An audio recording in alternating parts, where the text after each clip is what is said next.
Welcome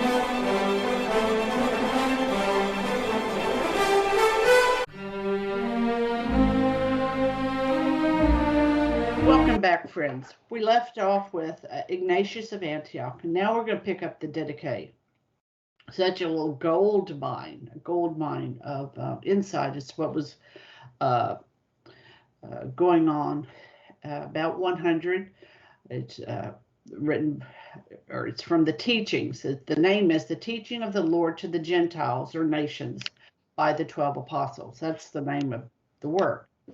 And especially chapters 9, 10, and 14, and the 1 Corinthian connection. These three chapters may be older than the document itself. So, to the Eucharist. It's a sacred ritual and meal.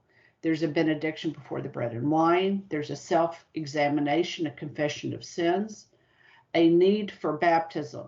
So it was not open to whoever felt the call in that moment. You had to have been baptized into the community. While it may be so sometimes it may have been coupled to a meal, it was not open to all. So it was a sign of ecclesial unity, thanksgiving to God through Jesus Christ. There was a sacrificial character to it. And again, it was on a special day, every Sunday of the Lord. That'd be in chapter 14. Ready for Clement of Rome? Yes, absolutely. Absolutely. The first epistle of Clement to the Corinthians, chapter 40, verse 1, shows a well-regulated order for the worship of God. We must do all things that the Lord told us. So here's, I have the emphasis, it's not, of course, in Clement's. We must do all things that the Lord told us to do at stated times in proper order. So there's that echo of the Lord telling the apostles telling those to come after, that Basil himself is going to refer to. That just because we don't have something written down doesn't mean, it's not there. It's not there. For he, back to Clement, as Fortescue will translating. For he commanded that the offerings and services should be performed not rashly, nor in disorder, but at fixed times and hours, by himself, by his most holy will, arranged where and by whom they should be celebrated, so that everything should be done piously according to his command, and should be agreeable to his will. Therefore, those who make their offerings at the appointed times are well-pleasing and blessed. They follow the command of the Lord and do not err. To the high priest, his own services are appointed. A special place is given to priests, and Levites have their offices. The layman is commanded by lay laws. Each of us brothers, should please God honorably in his own place with a good conscience, not transgressing the appointed order of the service. So we see many important features that are clearly stated. But for our purpose, for one, we see hierarchy already talking about here in 100s, and that there's laws for the hierarchy and there's laws for the layman. But that's not what we're focusing on. Liturgy. For liturgy, we see fixed order. We see the services attributed to direct instruction from the Lord. Any other thoughts, Reed? No, that was very nice. Awesome. Then let's now look at Justin Martyr. He's, some will say the first apologist. He's certainly, again, a rich trove of information.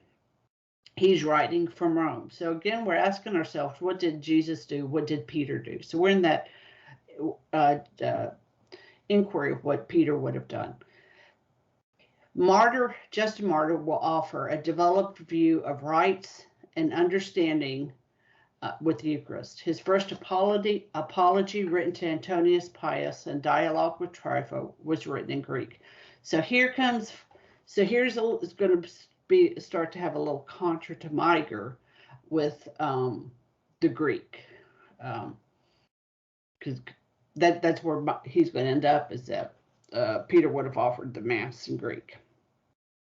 The shape of Sunday Eucharist, he'll note that Justin Martyr will note that the Sunday was a special day set aside, not the Sabbath of Saturday. It was also at a special place to where those from town and country would come. So this does not, and this really doesn't, it doesn't fit the common notion of a domestic setting in the Mediterranean world. It is true that the liturgy would have began in homes, you know, when there's nothing else, but that's not the ideal. And it quickly becomes impractical to just meet in a home. People want a building, and they want it special, distinct from where they live. And it's interesting. I've been reading over a couple of things, and there are postulations that St. Peter would have known Greek, but there are many scholars that believe that his dominant languages were Latin and Hebrew, and that Andrew and Philip would have been better in Greek, and they would have been his go-to guys whenever there were prospective converts coming into the church. And it's possible that Peter could have said the Mass in Greek, but not known Greek very well, as many priests who don't know Latin very well say the Latin Mass. But in that area, most people would have spoken those three languages. Coming from Judea, they would have spoken Hebrew, Greek, and Latin. Therefore, having the capacity to say the Mass in all three languages. So it doesn't necessarily have to be an either or, and they could both be right in their own way. Both Meager and what's his name is escaping me now. Fortescue. Meager and Fortescue, yes. I agree, Father. I agree. Does not have to be an either or. Yes, very excellent. I mean, I've said Mass in three languages, four languages. I've said Mass in German, English, Spanish, and Latin. So it's not beyond our capacity as priests. No, it's not. So we're back to Justin Martyr. He had a remembrance of Jesus Christ's suffering, the incarnation, and thanksgiving. So it was, in a way, this goes to what you were just saying. It was offered at length depending on the presider. So depending on who was offering is how long it would have been, or to your point, the language would have been. The Old Testament types fulfilled in the Eucharist, and so that's emerged back or an echo back to Father Meager, who I think went through a beautiful insights into that. There was Eucharistic praise to the Trinity in every place, and it was offered by those worthy. So again, that self-confession of sins in a state of grace. Incarnation of Christ took flesh and blood for our salvation. So here's a quote. So too, the food of which thanks has been given through a word of prayer, which is from him, from which our blood and flesh are fed by transformation, is both the flesh and blood of that incarnate Jesus. In parallel with the incarnation, the act of thanksgiving through words that come from the Logos transforms the bread and wine into Jesus's flesh and blood. And here's going to be an interesting word that Fortescue will use. The bread and wine are Eucharistized. He makes Eucharist a verb. And so, of course, it's not common food and wine. There were conditions for baptism, namely faith and baptism.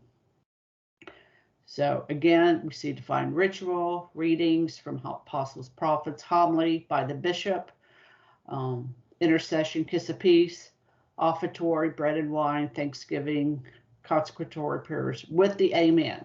He'll note the importance of the amen by the people. The communion under both kinds was taken to those absent. and a collection, special day, special place. So we could surmise that so this would be we're back to our mager insight. We can surmise there would have been candles, linens, and flowers, a bishop and priest in attendance, because that's what a Jewish ritual would have had. The Didache, Ignatius, and Justus together showed that not all Christian meals were proper Eucharists. And then kind of getting back to that point, you could see, since Peter was the bishop of Antioch, you could see him saying Mass there in Greek. The Council of Jerusalem was held in Jerusalem. You could see him saying the Mass in Hebrew or Aramaic there.